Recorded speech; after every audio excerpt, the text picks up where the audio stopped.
You are listening to the Take a Step podcast, where we help growth-minded young professionals live every day on purpose.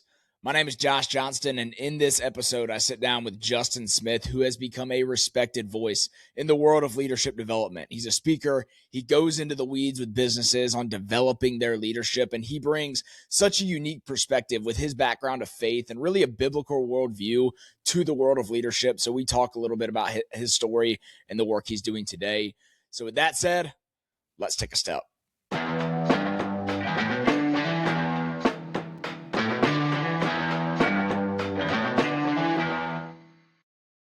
Welcome back to the podcast. Today, I have got Justin Smith as our guest. Justin, honored to have you. And I am super excited to be here. Thank you for having me. Yeah, it's been awesome. I know we've recently connected, and man, it's I've kind of seen a lot of alignment in our two stories. And obviously you're a decade ahead of me. And I literally said to someone today when they were asking it, because I was talking about, I had a podcast today, and I was like, I feel like I'm talking to myself in 10 years.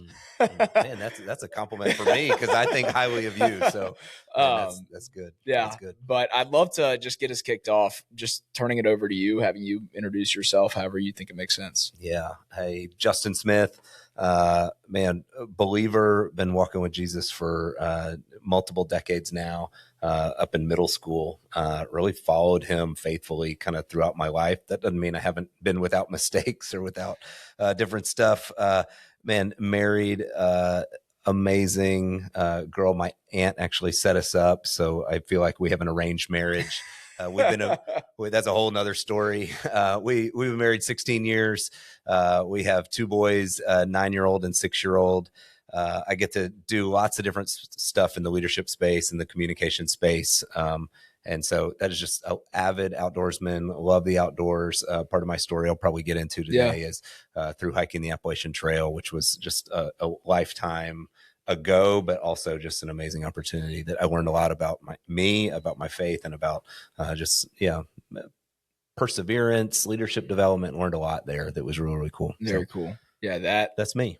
The Appalachian Trail specifically, that's been a recent addition to the bucket list. Oh, I love it. Let's do it. Let's do it. Well, whenever I have the margin. That's right. Hey, take a step. Take a step. Yeah, exactly. I got maybe that's it. Maybe I just throw it on the calendar. I think like it would probably be a couple years, but mainly because daughter right now is 18 months. Yeah. You got kid number 2 is in the plans right now. Yes. And there's but hey, if I put it on the calendar 5 years out, then hey, we can plan around it. That's right. That's right. Cool, man. Well, I'd love to hear a little bit from you. I actually heard you speak on Monday, a couple of days ago at a leadership networking event, which was great. But I'd love to hear from you. How'd you get into this world of leadership development? I know so many people have different paths, whether if it's from experience in the world, in the business world, then they chose to kind of step away and build something for themselves. Some people, it's just kind of like God opening up a path for them through different experiences. But what was your path? Yeah, I think my path takes a unique starting spot. My dad is an amazing man, and I get to model a lot of what I get to do after him. He coached my brother and I. My brother and I are 16 months apart. He coached us in like 28 straight sports seasons as we were growing up. And early on, I didn't understand this, but later I could kind of realize these things. But we would continue in just rec sports, nothing fancy, baseball, basketball, soccer, then even in wrestling in middle school. We would get to compete against teams that were far more talented than us, but yet we would be consistently in championships. And I was a student at a young age watching my dad be able to get a team to work as a team, and didn't think of it really anything impactful until I kind of got into playing team sports myself. Later in high school, I was a soccer guy, and the coach, we got to win a state championship, and the coach, as my senior year and senior night, he was like, "Hey, Justin, you develop the team." And he said nothing about my sports soccer ability, which was kind of a shot to me, but it was about like, "Hey, you're a captain, you're a leader of teams, and you can just get teams to function well together." And I started thinking kind of at that age, I was like, there's something to getting teams to really work together. There's something about leadership development. There's something about personal development. Early in my career, I was in the church world, and man, turnover was super high. Our effectiveness, if you could say effectiveness, really was based on the leader who was in charge. And I got to watch really great leaders early on in my career, and I got to watch really, really poor leaders. And so as I was early in my career, I was like, okay, don't do that.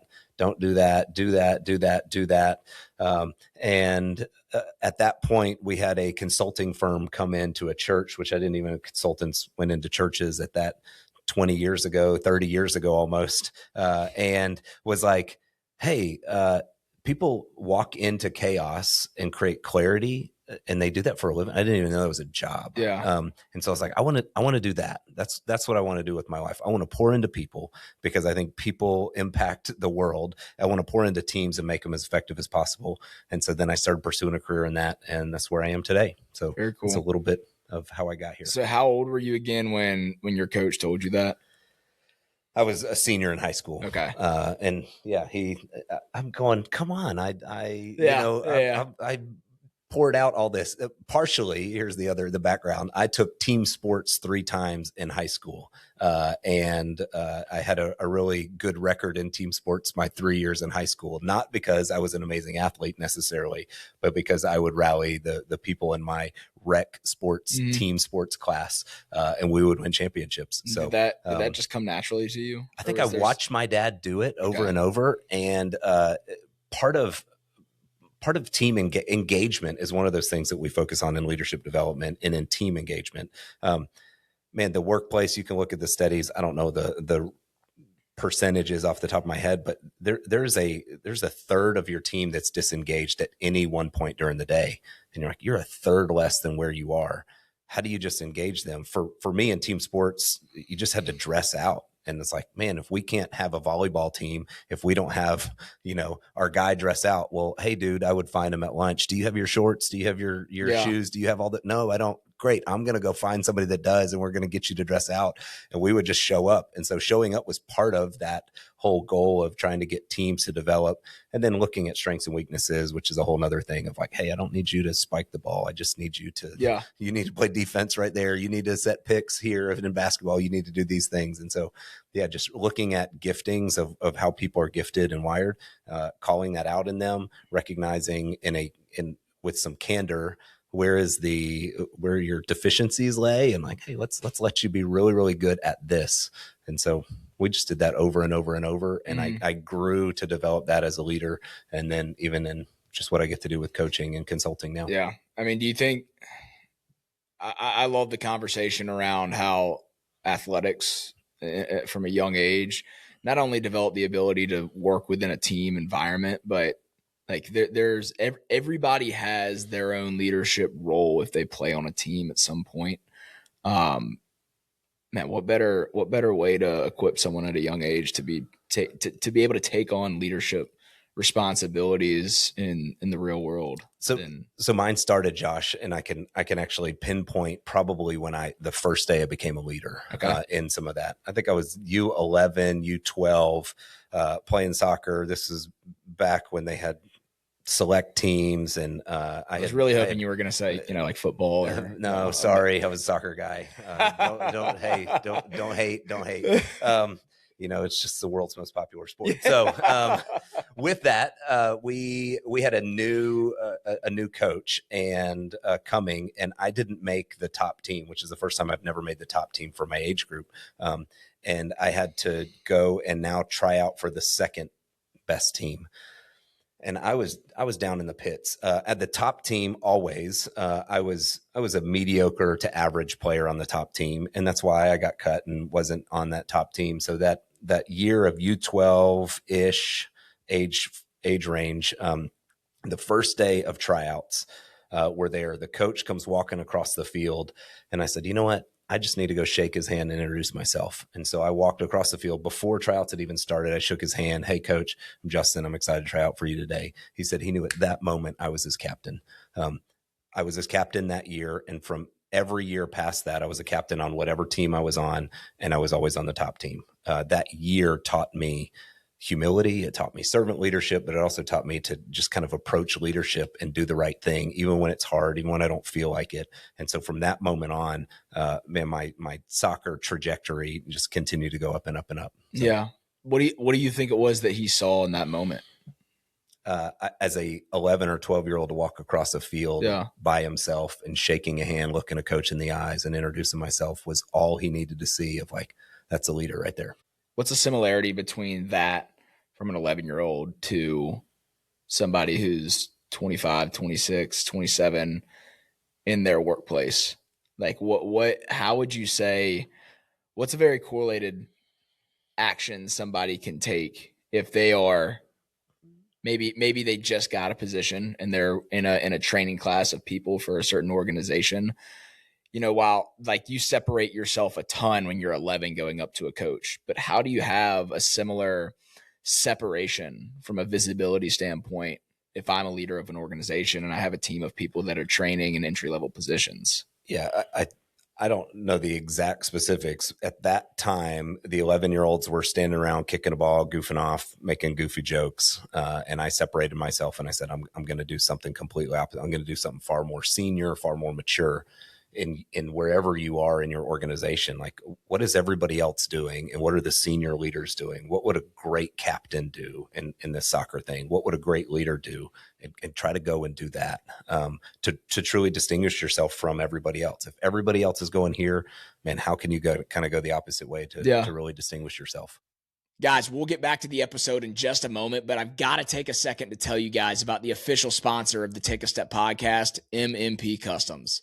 They make all of the Take a Step apparel, and honestly, they're the best at what they do. I know Nathan Mooney, the owner, personally, and he is just someone who embodies the Take a Step mindset. He took action on this business a few years ago and turned his entire downstairs of his house into a full production facility. And at this facility, he's built an amazing team that serves clients both small and large, whether if it's outfitting your staff, gifts for a client, or any custom branded merchandise.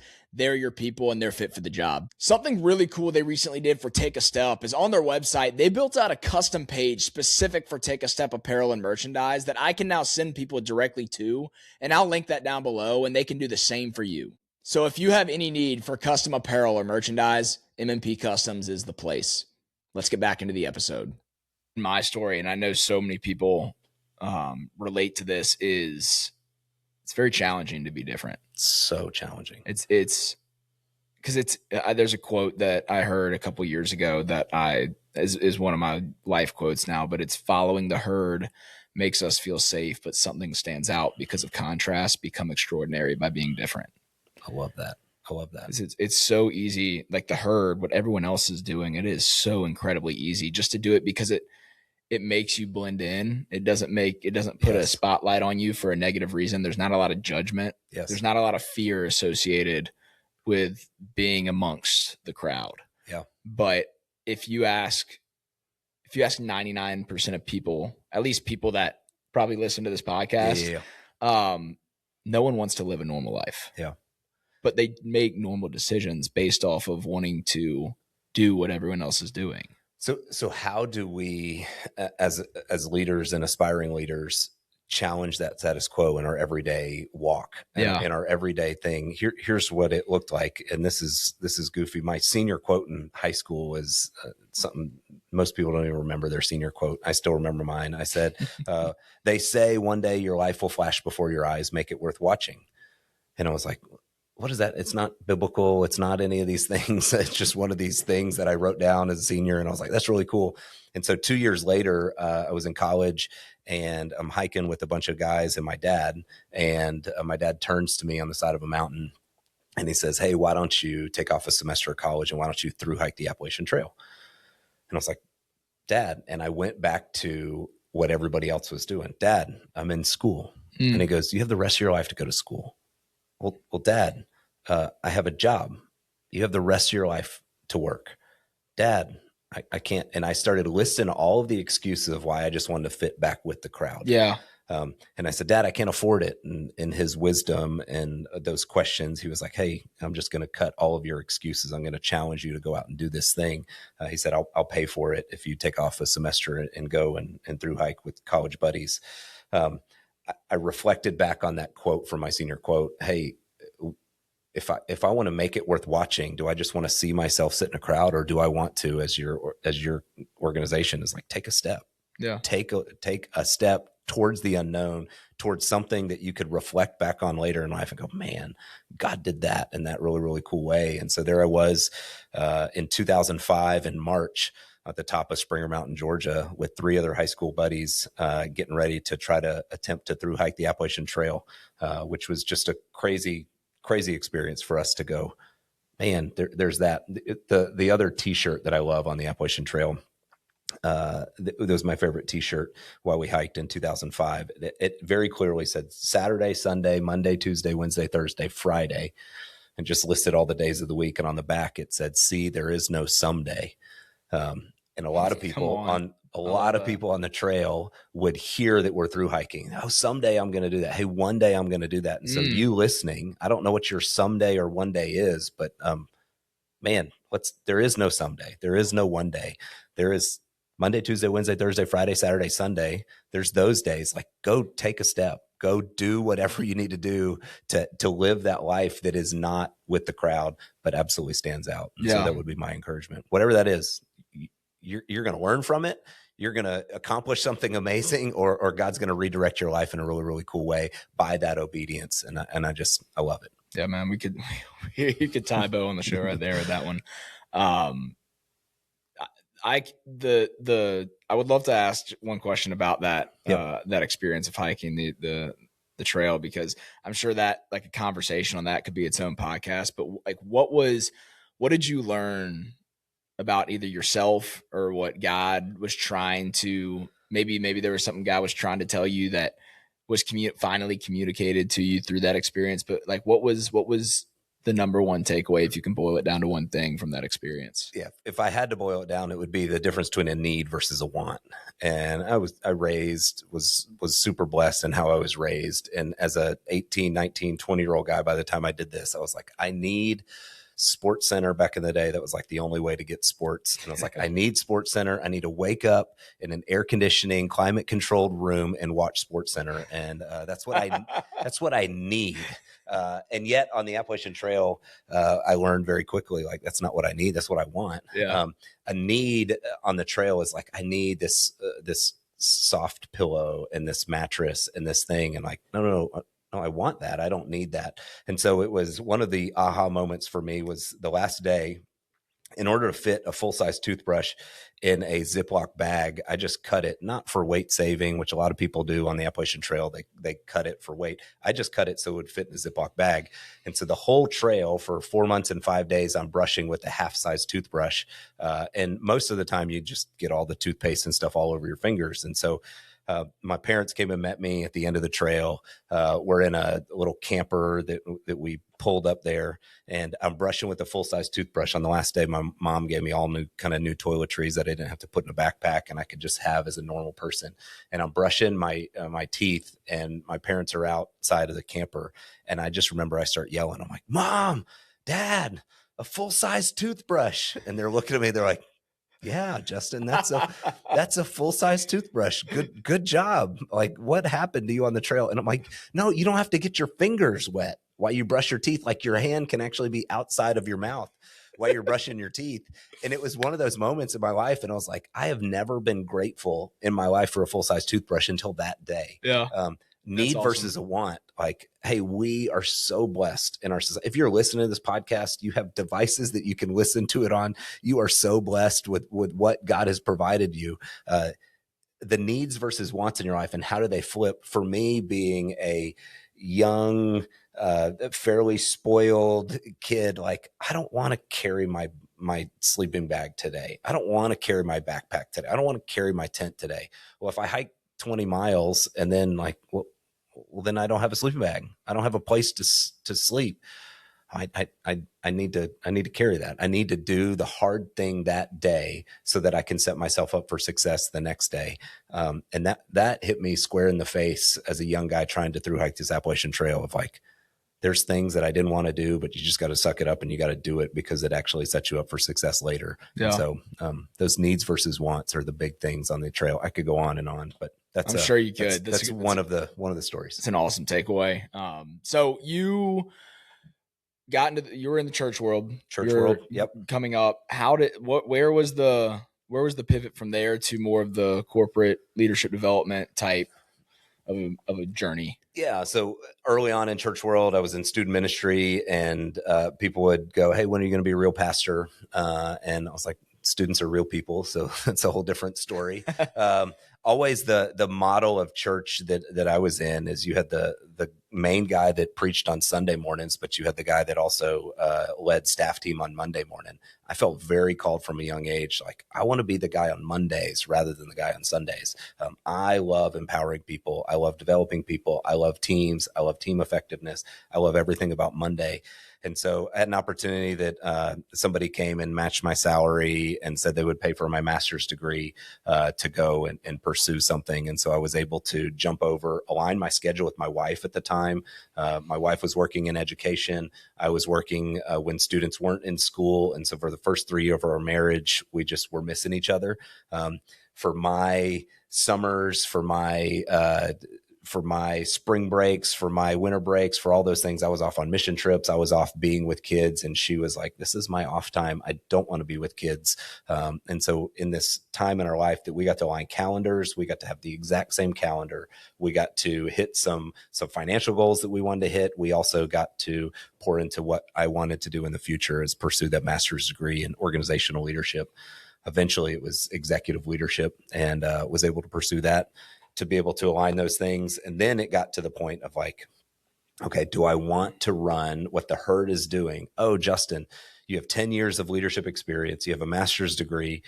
You should just go start at this firm, and you'll start an entry-level position, and you'll just run the rat race for 25 years. You'll be miserable. The guys that I knew in that age and stage of life, man, they had amazing vacations and they drove amazing cars, and you talk with them behind the scenes like this, and they're like, "I'm miserable.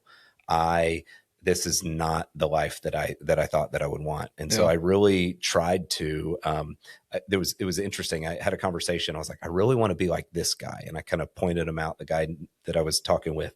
He was like, "That guy's a unicorn. That just doesn't happen by accident." And I was like, "But he so created a groove in his life that allows him to be in that position. I want to do that. I don't want to follow the masses over here to do these other things." So really paved a way to do what I get to do now, and I love it. Well, you just said something that I thought was extremely impactful. It's like that doesn't happen by accident. Well, of course it doesn't happen by accident. Yeah.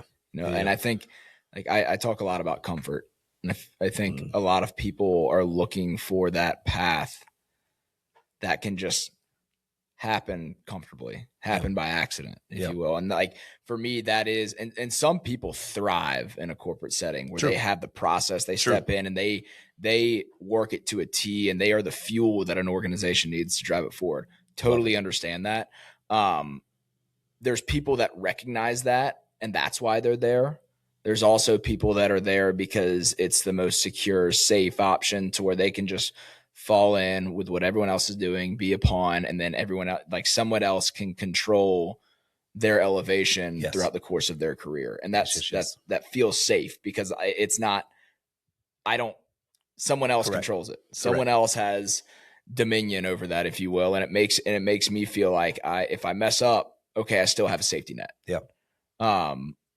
For me, I spent 4 years in the beginning of my professional career in that environment. And yes, it was safe. Yes, for between age 21 and 25, relatively speaking, payday every other Friday looked great. Yeah. We went on some great anniversary trips early. Yeah.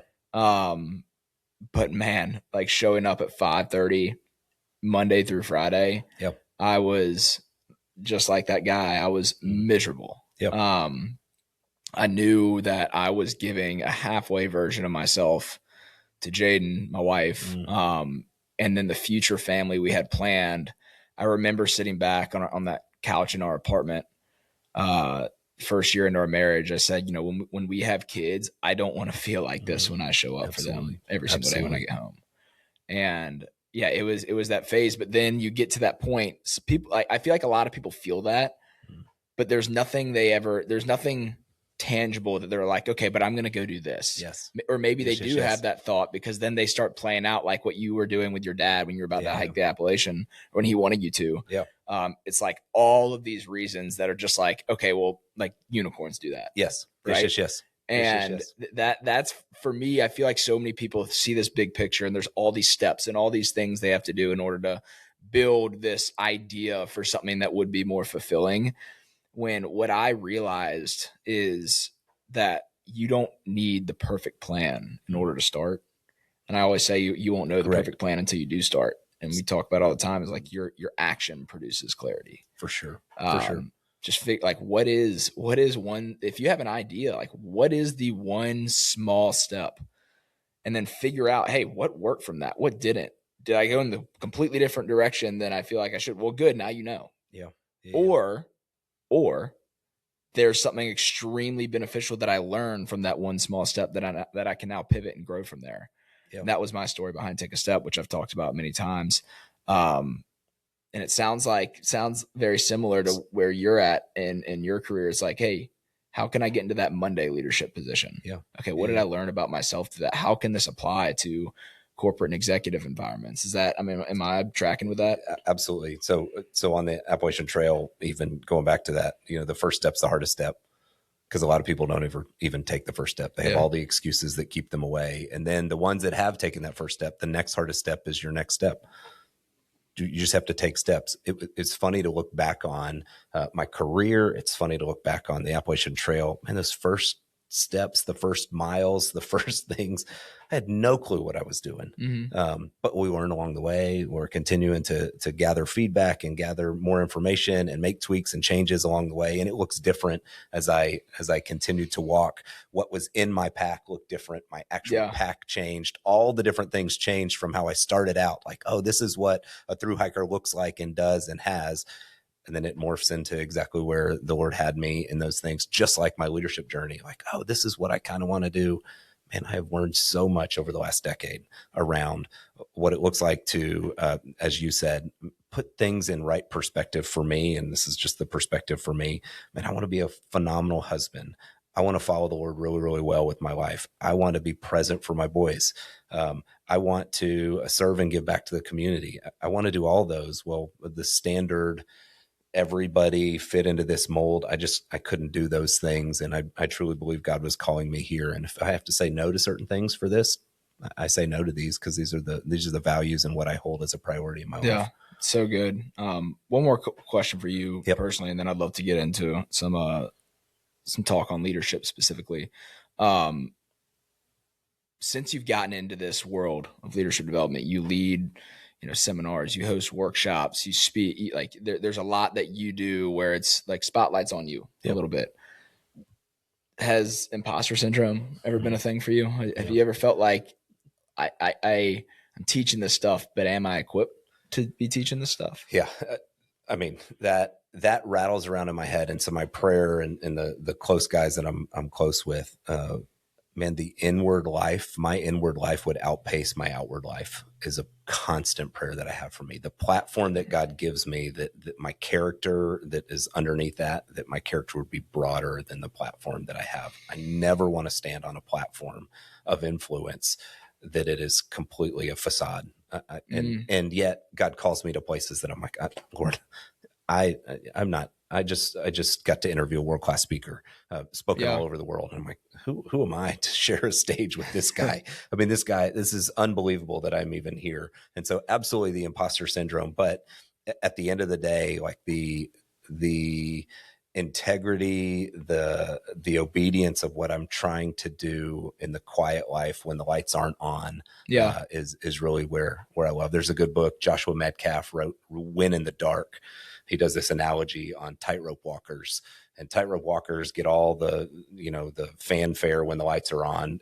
In sports, we get all the fanfare when the lights are on, but how do we win in the dark when nobody's watching? That's where the real reps happen. That's where muscle memory happens. That's where discipline, determination. That's where we get calluses. That's where we get all those things. Yeah. And I want to be really, really good at that. Can I get better? Absolutely. I can get better at all those things inwardly. Yeah. Scotty Scheffler talks a lot about that when he gets asked, I think it was after his second green jacket. I think that's when it was, but asked about nerves going into Sunday. And he was like, he talked about that specifically is like, guys, I put in the reps, I do the work. I know where my identity lies. Yes. Like I've done all of the internal work on molding who I am personally and my skill set. Yeah. That's just like joy and fulfillment and going out and putting it on display. Yeah. Like I'm just letting everything I've done in the dark show. Yes. Yes. There is no nerves. Yes. Because if I hit the shot, if I hit the shot, it's because I put in the reps. If I didn't, it's because I didn't prepare. Correct.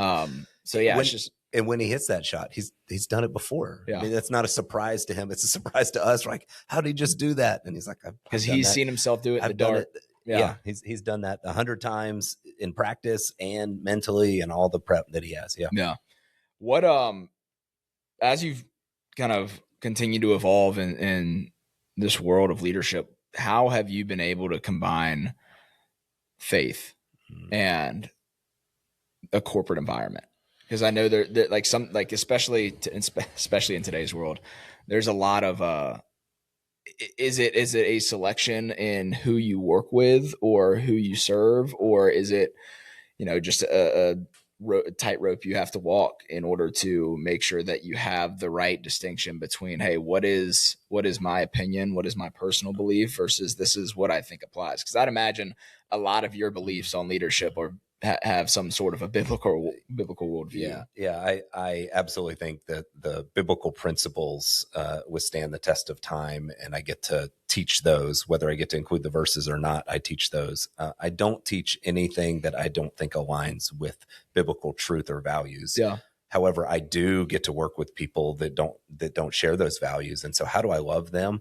I get to serve in some areas where a mentor of mine, he was like, Justin, some of the places that God calls us to is the only Christ-like interactions that person might get in a year.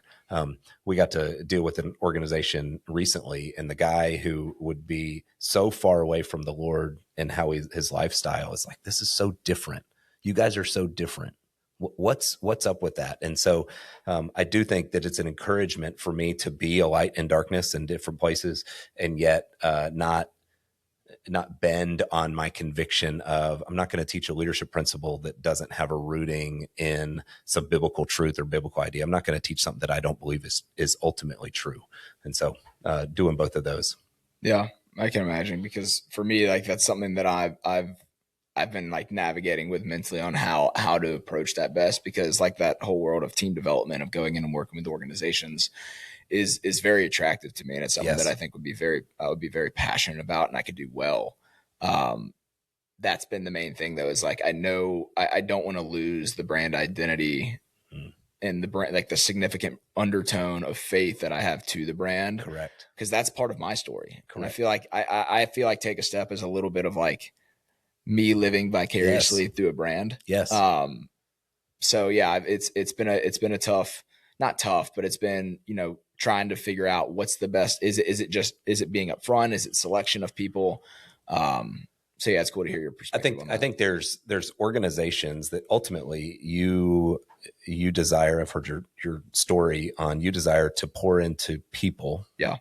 Holistically, and organizations that just care about numbers aren't gonna even put the dollars towards development on people. Yeah. They're gonna either put dollars towards development on results, but they don't care anything about people. And the more and more I've learned, sales training, things like that, where they're like, the only purpose of the training is because they know that they're going to see an ROI on that when it comes to their bottom line. Correct. And so those organizations, as I have worked with those organizations, at the end of the day, it's just not a fun environment to necessarily be around, because I'm like, at the end of the day, I don't get to do what I fully feel called and to pour into you as a person. And so how do you select? It is very transactional, and I just don't like that. I don't like to be in those environments as much. Yeah. So finding the right organizations, which there are plenty of organizations out there that wouldn't be Christian in nature, but that care deeply about their people. Yeah, for sure. So what have you seen in some of the some of like the best leaders that you've worked with, what are some traits that have been not all encompassing, but what are some common traits that you've seen that are industry agnostic, that don't, like, it could be with athletics, it could be in sales, it could be in operations, it could be like in industry agnostic. What are some of the best traits you've seen across leadership? Yeah, I think that leaders are learners. And so some of the best leaders that I know that to me have arrived and to the world that like, oh yeah, they're a great leader, but they are continuously hungry for development. They're continuously asking great questions, reading new things, learning more about how they can get better. They're not stagnant in their own personal growth and development. Those people, I'm just amazed. I'm amazed at their continued hunger. Like, but you're about to retire. Why are you reading more books on what it's like to grow and build an organization? Like, you're on your way out. It's like, no, because this is just who I am. I'm a leader. So I love that. And then one of the other things that I think that I heard from a guy years ago that is rattled, and I want to be true of me more so than I think that it is true of me. He says, man, the best leaders recognize pattern recognition faster than the average leaders. And I was like, you gotta tease that out. What's that idea? He said, man, smart people, golfer, Scotty Scheffler, hey, when he has a mistake in his swing, he learns it in maybe one hole or one swing, versus it would take us maybe a couple rounds to be like, oh, that was my elbow doing that.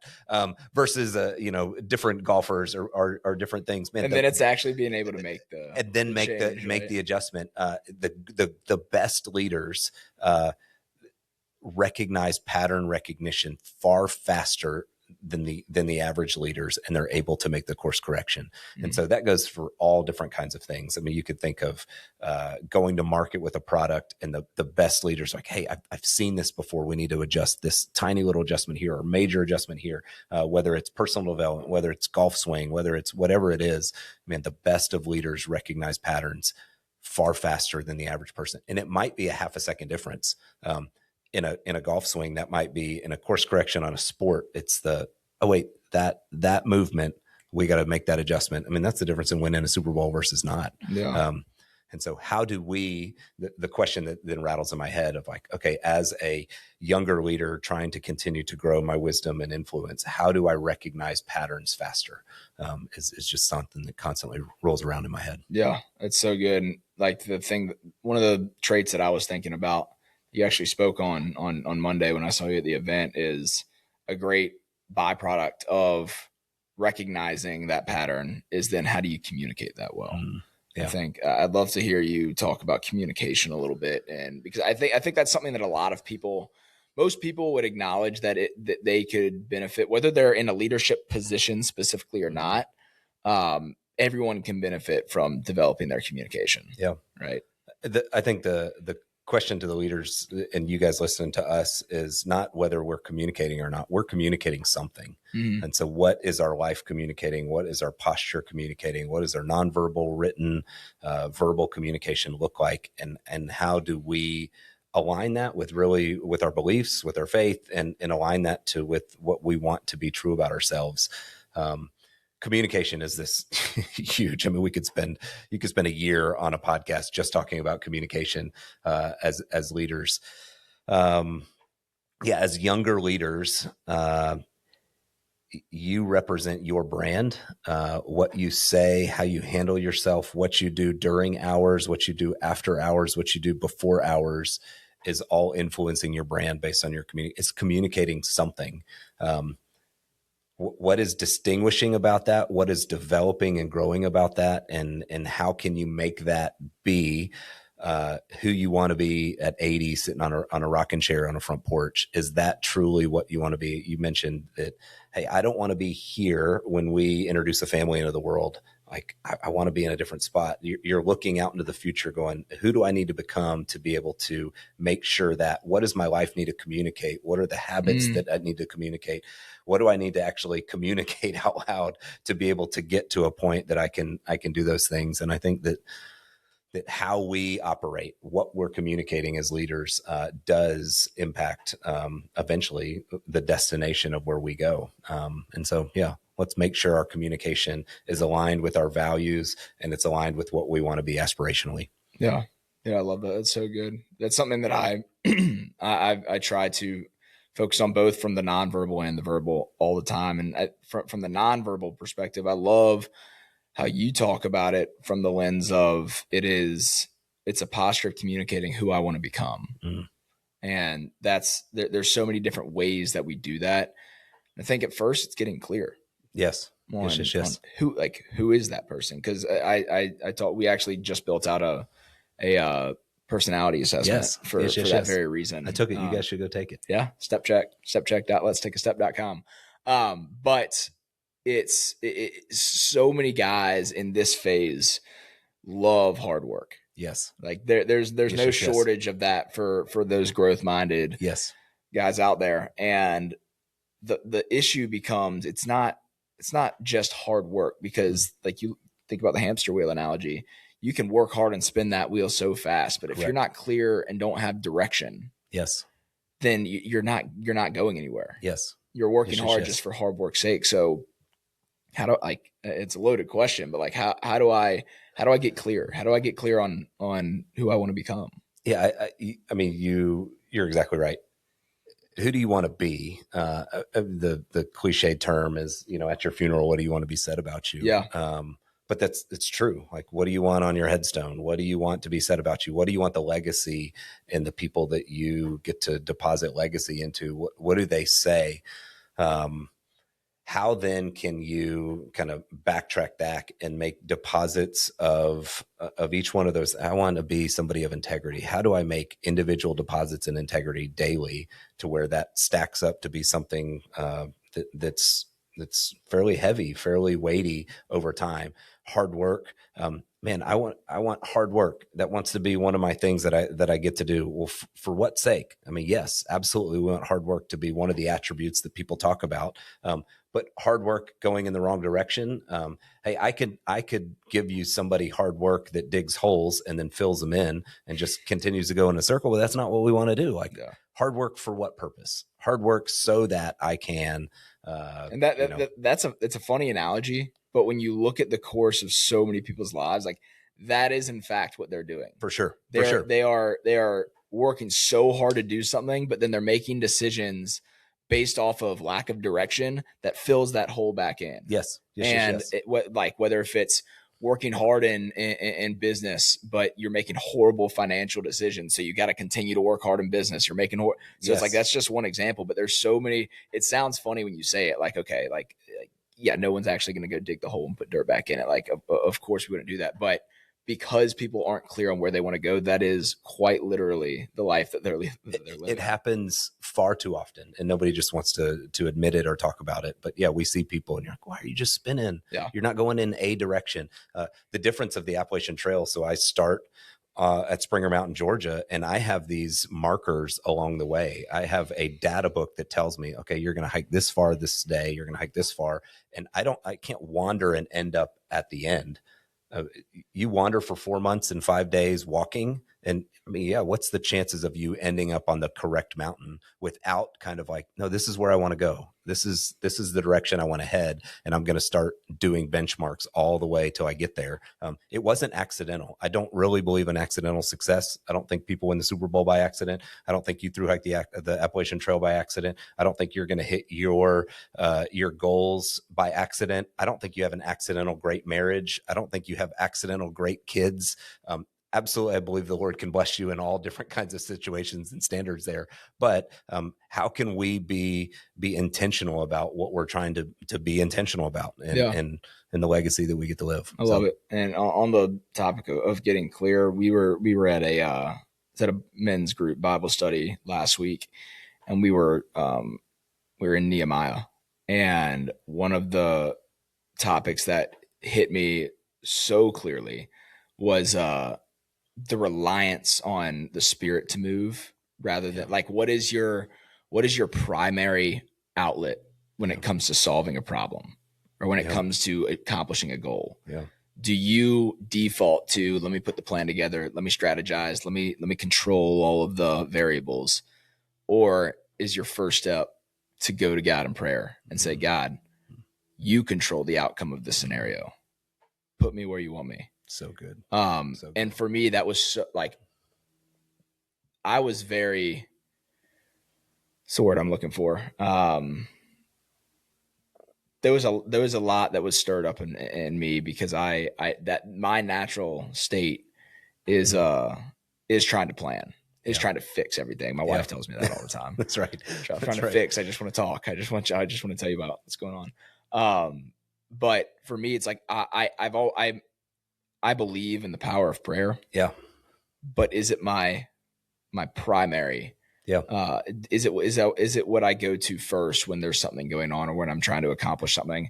So for me, it's like getting clear. Well, it starts with submission, right? Yeah. It starts with submission, that this is not my plan. Yeah. It's God's plan. Yeah. There's a little 2x2 grid that I put up to teams that want to deal with praying leaders. If we have leadership but no prayer, we become very self-reliant. And man, have I been there so many times in my career where I am super self-reliant because I'm just trying to push things across, and yet I don't have prayer. And I aspire to be a praying leader. And so I need to have prayer and leadership in what I get to do every day. And so that's so cool. It's so cool when you get an organization where you can mix that. Yes. You can tie that in. Yes. That's awesome. What do you, I don't want to put you on the spot. What do you feel like God's calling you to right now in your life? Yeah. I think it's very clear. I need to continue to be faithful in my pursuit of him. I need to continue to pursue my wife. We've been married 16 years. My goal is not to sit on a pile of money later on. My goal is to be able to hold my wife's hands, Lord willing, that our health keeps up and that we can hold hands and wrinkly and old together. I don't want to be accidental. I don't want to just hold her hand. I want her to be my beloved. I want to pursue her and her go, this has been an unbelievable life in the way that I care and lay my life down for her. My boys are in critical ages, 6 and 9 years old. I don't have much more time with them before they're truly gone, a decade more, and they're kind of out of the house, and I get to influence them as adults, but not as kids. So I need to continue to shape my boys over and over in my life. So my head down for the next decade, those 3 areas of primary are what I get to try to do. Yeah, that's awesome. I love the holistic lens at which you view that. One last question that I love asking every guest, because I think it's so core to our brand identity. But for somebody that's out there that feels stuck, kind of is in that stage where they feel like they're waking up, going through the motions, doing that on repeat every day, what would you offer as a dose of wisdom for them that would help them begin to pursue or take that step for them to pursuing a life that brings them a little bit more fulfillment? Yeah, no, thank you. What a great question. If you're there, that's hard. That is super hard. However, the Lord sees you right where you are. First and foremost, he sees you. So be real and open and honest with him. Continue to pray. I think this is cheesy, but I'm going to go back to the Appalachian Trail. When you get through, so I started in Georgia, and I get through North Carolina, Tennessee, Georgia, and then you enter your 4th state of Virginia. And Virginia has this section of Virginia. Virginia is over 500 miles of the trail. So it's over a quarter of the trail, or right at a quarter of the trail. Virginia is known as a state that doesn't have a lot of variance in what you get to hike through every day. And so people have these, what they end up quitting, and it's called the Virginia Blues. You can look it up. You can Google it. You can chat GPT it. The Virginia Blues of the Appalachian Trail are this section where, you go through the motions every single day, but you don't feel like you're gaining any traction, where you're not going anywhere. And so just as a hypothetical, if I'm doing 20-mile days and I do 10 days in a row, which for Georgia, North Carolina, you get to go through your highest point on the Appalachian Trail. You get to go through your first state in Georgia after 100 miles. You get to go through all these different highlights, national parks, Smoky Mountains. You get into Virginia, you do 10 miles at 20 miles a day, and you've done 200 miles. You're not even halfway through the state. And a lot of people go, I can't keep doing this. I feel like I'm not gaining any traction. And so I love what you is like, take a step part of the way that you get out of the Virginia blues is you take a step. You recognize that you can reflect and go backward. And this is where I have been. This is where I'm going. Let's continue to do the small things that add up to big things over time. And so the way that you get out of the Virginia blues is you take a step every single day, over and over and over, and you eventually chunk away at it. And new things happen. New opportunities will come. God will pull into your life various things that you go, I didn't realize this. I have been faithful and consistent for a month, for a year, for 5 years, and doing this thing faithfully. Can you imagine? Moses is where I get to talk on in this one leadership thing, but for 40 years, he was a shepherd in the wilderness. It's like, God, I'm doing the faithful thing.